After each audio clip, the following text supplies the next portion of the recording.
선지자의 제자들이 엘리사에게 이르되 보소서 우리가 당신과 함께 거주하는 이곳이 우리에게는 좁으니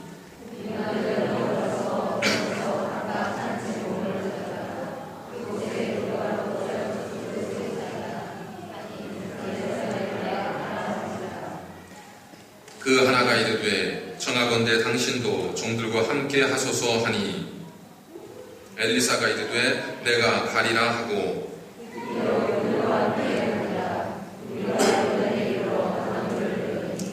한 사람이 나무를 벨 때에 쇠도끼가 물에 떨어진지라 이에 외쳐 이르되 아 내 주여 이는 빌려온 것이니이다 하니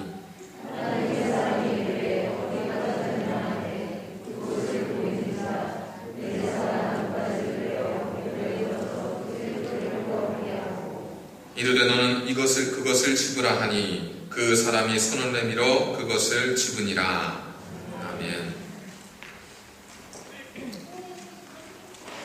오늘은 그 하나님 앞에 드리는 이 3대 절기 가운데 하나인 그 추수감사주일 예배를 저희들이 드리고 있습니다.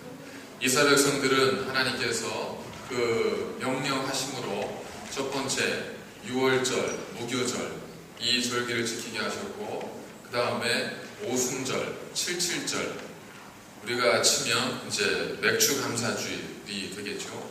그리고 마지막으로 이 수장절, 이 추수감사절을 우리로 지키게 하셨습니다. 그래서 이 3대 절기는 하나님께서 모든 이스라엘 백성들에게 거룩함으로 나와 드리라고 명령하신 그러한 절기이고 그런 감사의 자리입니다. 나올 때는 그렇기 때문에 하나님의 베푸신 은혜에 대해서 하나님의 돌보심과 하나님의 지켜주심에 대한 감사의 마음으로 우리의 모든 것이 하나님께 드림이 되어지는 그런 헌신의 마음으로 드리는 것이 우리 모든 예배의 기본이기도 하지만 특별히 하나님께 드리는 이 감사절기에 우리의 마음이 되어야 할 것으로 그렇게 믿습니다. 오늘 말씀을 함께 나누면서 하나님께서 우리에게 주시는 감사 그리고 우리가 무엇으로 하나님께 감사해야 하는가 하는 부분에 대해서 말씀을 나누도록 하겠습니다. 오늘 말씀은 아마도 읽으시면서 저희들이 그동안 많이 수없이 들어왔던 나무꾼과 산신령이라고 하는 우리 전래 동화를 아마 연상하실 수 있으실 겁니다. 한 나무꾼이 그 나무를 하다가 도끼를 물에 빠뜨리지 않습니까? 산신령이 나와서 금도끼와 은도끼를 보여주면서 그것이 다 제 것이 아닙니다 라고 하자 쇠도끼를 보여주니까 네, 제 겁니다. 아, 내가 참 정직하구나 하면서 금도끼와 은도끼까지 다 함께 덤으로 나무꾼에게 주는 그런 내용입니다. 그 동화를 읽으면서 그 동화를 들으면서 많은 아이들, 저희들 또한 우리가 정직하게 살면 그러면 나중에 큰 복이 있구나 하는 교훈을 우리가 얻게 됩니다. 그런데 도끼가 등장하는 것도 똑같고 빠지는 것도 똑같지만 우리 나무꾼과 그 산신령과 오늘의 말씀과는 이 전하고자 하는 교훈의 내용이 같지를 않습니다. 여기에는 성실한 정직한 것에 대한 교훈이 나와 있지를 않습니다. 그 얼마 전에 미국의 그 몬타나주 헬 크리크라고 하는 곳에 한 농부가 여느 때나 다름없이 이제 밭에 나가서 자기의 그 경작하는 땅에 나가서 땅을 일구고 있었습니다. 땅을 한참을 파면서 일구고 있었는데 뭐가 턱턱 부딪혀서 돌뿌리가 있구나 하고 그 부딪히는 것들을 케어내었습니다. 그랬더니 뭐 그냥 흔히 보는 짐승들의 뼈라고 하기에는 너무나 큰 뼈들이 나왔어요. 이게 뭘까 하고 주변을 자세히 보니까 그 주변에 큰 뼈들이 이제 묻혀 있는 겁니다. 그걸 케어내어서 이제 그 과학자들에게 의뢰를 했더니 그 뼈들이 7천만 년 전에 이 땅에 있다고 그렇게 있었다고 그렇게 이제 과학자들이 이야기하는 티라노사우루스 이 공룡과 다른 공룡의 뼈들입니다. 그런데 뼈들이 땅속에 묻혀 있으면서 보관 상태가 굉장히 좋았던가 봅니다. 경매에 붙이면 아마 이 뼈들이 30억 원 정도 하는 것으로 그렇게 과학자들이 이야기를 합니다. 그러니까 한 농부가 자기 밭에서 열심히 성실하게 어제처럼 오늘도 그렇게 땀을 흘리는 중에 뜻하지 않은 이 30억의 대박을 이제 얻게 된 겁니다. 이 이야기들이 이제 네티즌들에게 전해지고 신문지상을 통해서 많은 사람들이 이야기를 접합니다. 자, 그럼 어떤 생각을 하게 될까요? 이 말씀을 들으면서, 제가 전한 이 사건을 들으면서 어떤 생각을 드시나요? 첫 번째, 그 사람은 좋겠다. 또 그 다음 어떤 생각이 드세요? 나도 한번 파봐 하는 생각이 들잖아요, 그죠? 네, 나도 한번 파볼까 하는 생각이 듭니다. 그리고 열심히 성실하게 그러다가 그래도 조금 어떤 즉흥적인 생각보다는 그래도 그 안에서 교훈적인 의미를 발견하고자 하는 분들이라면, 어제를 오늘처럼, 오늘을 내일처럼 그렇게 성실하게 주어진 자리에서 최선을 다하다 보면 이러한 뜻하지 않은 기회들도 우리에게 올 수 있구나 하는 어떤 교훈적 의미를 우리가 발견할 수도 있습니다. 이런 생각을 하게 된다면 아마 굉장히 좀 그분은 긍정적인, 그리고 굉장히 사고가 건강한 분이라고 할 수 있지 않을까 싶습니다. 자, 성실하게 살면 언젠가 뜻하지 않은 이러한 하나님이 주시는 오늘 세상에서 얻는 복을 얻을 수 있다. 이런 교훈을 우리가 이 사건을 통해서 봤는데, 오늘 성경 말씀에는 성실히 일하면 복을 얻는다라고 하는 그런 교훈이 이 말씀을 통해서 우리에게 주어지는 것도 아닙니다. 오히려 성실하게 일했던 이 선지자의 제자들은 열심히 일하던 중에 뜻하지 않은 어려움을 겪게 되었습니다. 그리고 나서 그들이 어려움을 겪었는데 나중에 어려움을 이기고 나서 그들이 나중에 엄청난 걸 얻었다더라. 그들도 엘리사가 꺼내주는데 거기 쇠도끼 밑에 금이랑 은이랑 딸려오더라. 이런 얘기가 없습니다. 성경은 그냥 내가 그것을 집어라 그랬더니 제자가 집었더라 하는 말로 성경은 끝이 납니다. 만약에 성경이 너희들이 성실하게 살면 너희들도 어느 순간에 복을 얻게 될 것이다 라는 말씀을 우리가 하나님께서 주시고자 하셨다면 아마 그 끝에 우리가 그렇게 느낄 수밖에 없는 뭔가가 있었겠죠. 그러나 성경이 그렇게 등장하지 않습니다. 그냥 그 제자가, 물에 빠뜨렸던 제자가 도끼를 집어 올리는 것으로 성경은 사건을 끝내고 있습니다. 좀 시시하죠. 예. 그러다 보니까 우리에게 고민이 생기는 겁니다. 이게 도대체 무슨 의미인가? 하나님께서 이 말씀 우리에게 왜 전하시는가? 물에서 도끼가, 가라앉을 수밖에 없는 도끼가 물에 떠오르는 놀라운 기적을 행할 수 있다는 이 사건, 이 능력을 우리에게 가르치시고자 이걸 행하셨는가? 그런데 사실 저희들은 어떻습니까, 여러분? 저는 사실 설교를 하면서도 이런 건 좀 없었으면 조금 더 그럴듯하게 좀 사건이 되었으면 하는 생각이 들 때가 있습니다. 그러니까 피하고 싶은 것 중에 참 설교하기 힘든 본문 중에 하나라고 하면 이런 것들입니다. 누가 봐도 동화에 나올 법한 이야기들이 그 얘기가 나오는 거 아니에요. 누가 보더라도 뭐 그냥 능력이 있나 보다 이 정도지 않습니까? 그런데 하나님께서 과연 그 정도의 말씀을 전하시기 위해서 하나님의 말씀 속에 하나의 사건을 넣으셨을까? 그것은 아니라는 겁니다. 이 사건을 통해서 우리에게 전해주시고자 하는 하나님의 말씀이 분명히 있다는 겁니다. 오늘은 그 의미가 무엇인지, 하나님께서 이게 무엇을 알고자 하시는지를 우리가 생각을 해보도록 하겠습니다. 먼저 생각할 수 있는 것은 뭐냐면, 대단히 역설적으로 많은 전래 동화들이나 많은 교훈들을 우리에게 어떤 그 교훈들을 전해주고 있냐면, 우리가 어려워도 열심히 성실하게 정직하게 살면 반드시 좋은 일이 있습니다 라고 하는 것을 우리에게 교훈합니다. 그런데 오늘 말씀은 오히려 그것이 그들에게 어떤 큰 어려움으로 이어지는 하나의 매개가 된 것을 보게 됩니다. 우리가 보게 되는 첫 번째 장면은 뭐냐면, 성실한 자들에게, 주의 일을 위해서 열심을 내는 자들에게도 뜻하지 않은 어려움, 그의 앞이 가로막혀지는 어려움들은 만날 수 있다는 겁니다. 오늘 제자들이 왜 그 요단강가를 갔냐면, 이제 엘리사가 엘리야의 뒤를 이어서 선지자로서 많은 제자들을 가르칠 때 그 제자들이 굉장히 좀 많아졌던 것 같습니다. 시대적으로 세계교회 역사 속에서 성직자의 수가 급증했던 이러한 시대가 대개 두 가지로 이렇게 분류가 되는데, 첫 번째는 중세 시대로 나타날 수 있는 것처럼 이 성직자에게 어떤 그 부와 권력과 힘이 집중되어졌을 때입니다. 그래서 성직자가 되는 것이 어떤 힘을 갖는 것을 의지하고 어떤 권력을 갖는 것을 상징하게 될 때 성직자의 수가 급증했었습니다. 그래서 판사의 법복을 입을 것인가, 사제의 예복을 입을 것인가, 이게 고민이 되었던 때가 있었습니다.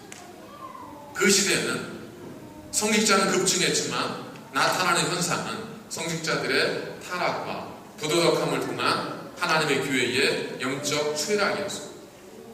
다른 한 경우가 있는데, 그때는 언제냐면 그 영국에서 웨일즈 부흥이 있었던 것처럼, 그리고 1900년대 초반 그 평양에서 장대교회 부흥이 있었던 것처럼, 우리 한반도에 1900년대를 기점으로 해서 정말 기독교가 부흥하고 하나님을 위한 선교사들, 목회자들이 수없이 양성되어졌던 그때처럼 사회가 절망과 사회가 어떤 희망이 아닌 회의로 가득 찰 때, 그래서 세상에서 도무지 어떤 위로도 소망도 발견할 수 없을 때 사람들은 거룩함에 대한 어떤 열망을 가지고 그 거룩함을 얻기 위해서 성직자의 길을 선택을 했던 때가 있었습니다.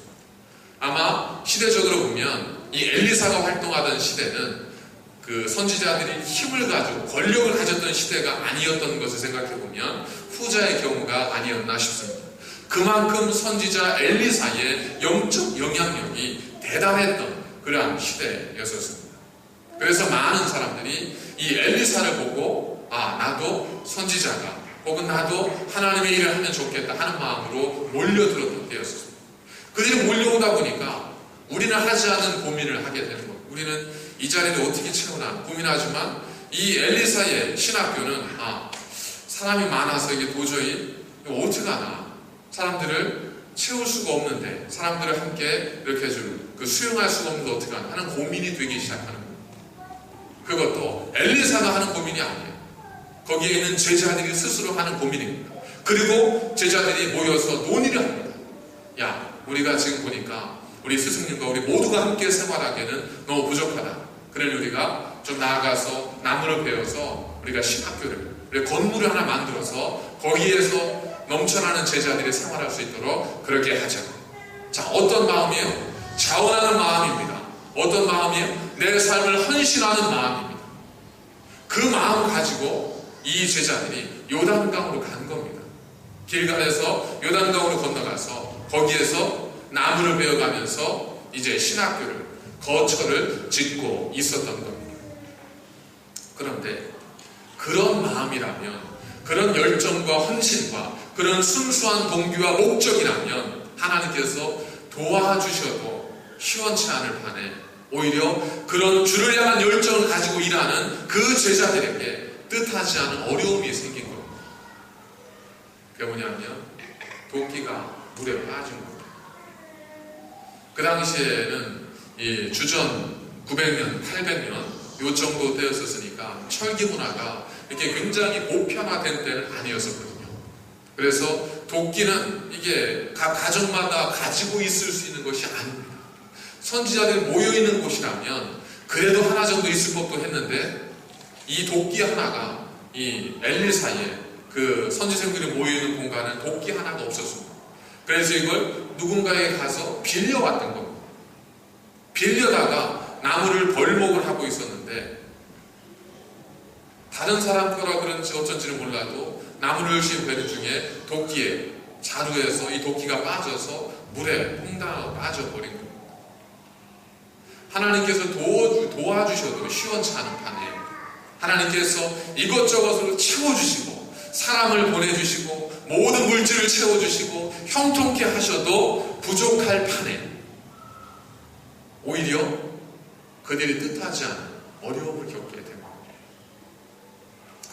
감히 안 와닿으시겠지만 한번 생각해 보십시오. 저희들이 이제 교회 그 청소도 하고 대청소도 하고 뭐 이러지 않습니까? 어떤 분이 그 마음이 드는 거예요. 기도하다 보니까 내가 이제 교회를 위해서 헌신해야 되겠다 하는 마음이 드는 겁니다. 그래서 둘러보니까 밖에 잡초가 이제 화단에 이제 잔디들이 많이 자라있는 거예요. 저걸 좀 깎아야 되겠다 하고 와서 이 전지가위로 깎으려니까 너무 많아서 이건 안 되겠네, 어떡하지 하다가 우리 집에 돈 모아놓고 잔디깎기 기계는 없으니까 다른 집사님 집에 가서 혹은 누구 집에 가서 잔디기계 하나를 빌린 거예요. 빌려다가 내가 오늘은 정말 교회 가서 한번 하나님의 성전을 깨끗하게 하자.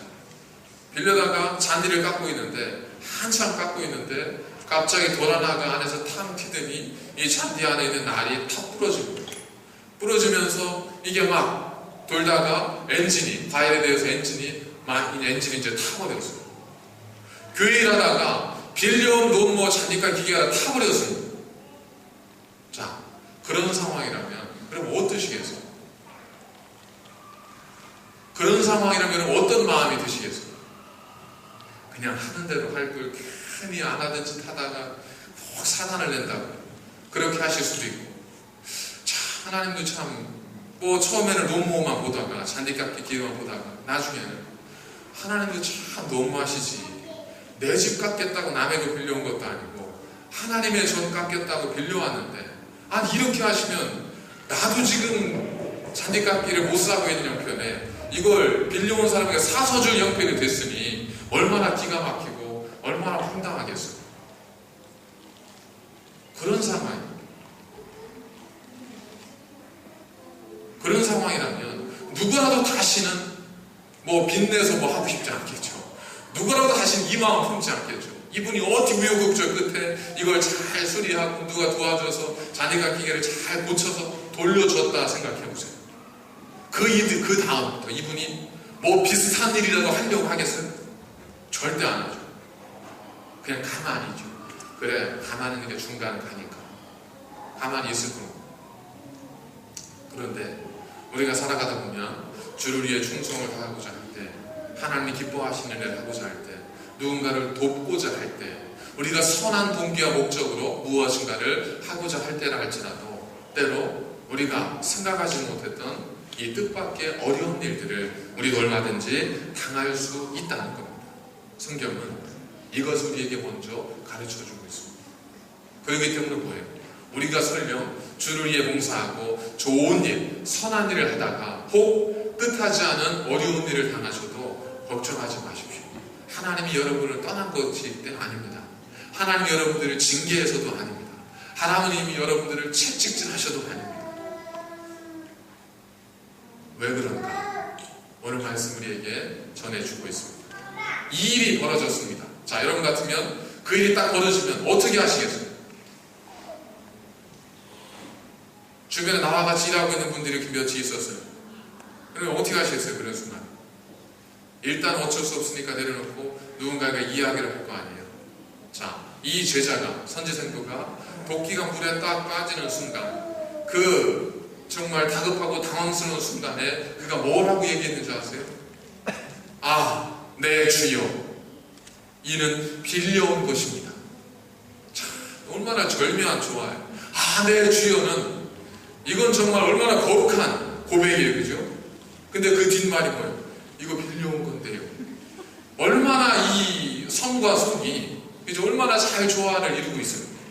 아, 주여, 이래도 감사합니다. 이 정도가 되면 우리가 감동받겠지만, 아, 주여, 이거 빌려온 건데요. 이건 이 제자의 얼마나 마음이, 그 당시의 마음이 당황스럽고 그 당시 마음이 얼마나 긴박했는지를 잘 보여주고 있습니다. 빌려온 거라는 거예요. 이거 어떻게 갚냐는 거예요. 그런데 중요한 사실이 있습니다. 이 사람이, 제자가 이걸 누구한테 얘기했냐는 거예요. 누구한테 얘기했어요? 아, 내 주여. 하나님에게 한 것이 아니라 내 주가 누구예요? 여기서 이 제자의 주는 엘리사, 선지자, 그에게 이야기하는 거예요. 내 주여, 이거 빌려온 겁니다. 자, 누구에게 말하는가? 그것이 왜 중요할까? 말이라고 하는 것은 반응을 만들어내게 되어 있습니다. 제가 무슨 말씀을 드리면 여러분들 그에 대해서 반드시 반응을 하게 되죠. 그 반응 때문에 다툴 수도 있습니다. 그 반응 때문에 위로와 힘을 얻을 수도 있습니다. 가장 화난 때는 언제예요? 내가 말을 했을 때 가장 화날 때는 내가 말하고 상대방이 이야기하는 게 서로 맞지 않을 때, 그때도 화가 나지만 그거보다 더 화날 때가 있어요. 언제일까요? 반응이 없을 때, 내가 아무리 얘기해도 반응이 없을 때, 내 얘기를 듣는 건지 안 듣는 건지, 남편 앉혀놓고 얘기를 하는데 저게 표정이 긴가민가 하는 거예요. 듣는 건지 안 듣는 건지, 대꾸도 없고 반응도 없고, 자녀들도 그렇고 누군가 이야기할 때, 그럴 때 얼마나 분노가 치밀어 오릅니까? 내가 무시당하는 기분이잖아요. 자, 말은 반드시 반응을 이끌어냅니다. 그렇기 때문에 우리가 누구에게 말하느냐가 중요합니다. 왜? 반응은 누구에게서 나와요? 내 말을 듣는 사람에게서 반응이 나옵니다. 내 말을 듣는 사람에게서 반응이 나오게 되어 있습니다. 여러분, 우물들을 아시잖아요. 우물. 지금이 없지만 예전에는 각각 우물들이 다 있었지 않습니까? 우물을 보면 어떤 우물은 깊은 우물이 있고 어떤 우물은 낮은 우물이 있어요. 어떤 우물은 물이 하나도 없는 우물이 있고 어떤 우물로 가득 차 있는 우물이 있습니다. 그 우물에 어린아이들이 장난합니다. 우물에다가 머리를 박고 야! 하고 소리를 지르면 어떻게 되죠? 그 우물 안에서 메아리가 물려나잖아요. 근데 우물에 물이 가득 차 있어서 이 공간이 별로 없으면 어때요? 야! 하는 소리와 동시에 반응이 바로 밀려옵니다. 소리의 질은 어때요? 내가 하는 소리의 톤과 거의 비슷해요. 날카롭게 야! 그러면 얕은 우물에서는 그 소리가 바로 들려옵니다. 그런데 물이 깊어요. 샘이 깊어요. 그럼 어떻습니까? 야! 한다고 해서 바로 야! 하고 오는 게 아니잖아요. 일정한 시간이 걸리지 않습니까? 그리고 물이 깊을수록 내 톤대로 오는 게 아니라 뭐대로 와요? 그 안에서의 소리의 공명이 있잖아요. 그러다 보니까 나는 좀 날카롭게 소리를 질러도 깊은 샘에서는 날카로운 반응을 주지 않고 어떤 반응을 줘요? 그래도 부드러운 반응이 오게 됩니다. 반응은 누구에 따라, 누가 반응하느냐에 따라 달라집니다. 그렇기 때문에 우리가 누구에게 말을 하는가 하는 것은, 그것이 중요한 이유는 왜 그러냐면 내가 어떤 반응을 얻고자 하는가 하는 것이 무의식적으로 우리의 대화 속에 반영이 되어 있기 때문에 그렇습니다. 여러분들 잘 생각해 보세요. 내가 어려울 때, 내가 어떤 도움이 필요할 때, 내가 조언을 구할 때 누구에게 찾아가세요? 좋은 사람, 훌륭한 사람, 그런 사람에게 찾아가겠지만요, 한번 잘 생각해 보시면 누구에게 찾아가냐면 내가 듣고 싶어하는 소리를